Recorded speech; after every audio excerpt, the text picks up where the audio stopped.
দেখুন, সবাইকে একটা জিনিস দেখাচ্ছি।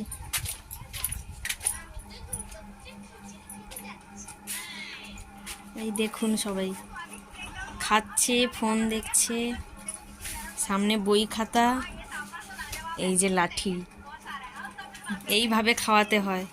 দেখুন সবাই।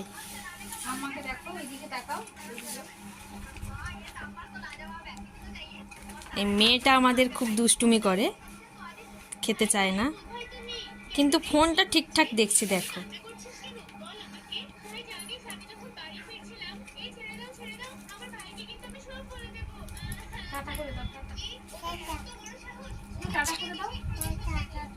Tata tata. সবাই লাইক করো, সবাই লাইক করো, এইটাই সবাই লাইক করো, সবাই লাইক করবে, কমেন্ট করবে, শেয়ার করবে, সাবস্ক্রাইব করবে। আমাদের নতুন চ্যানেল সাপোর্ট পেলে আরো নতুন নতুন ভিডিও করতে আমাদেরও ইচ্ছে হবে।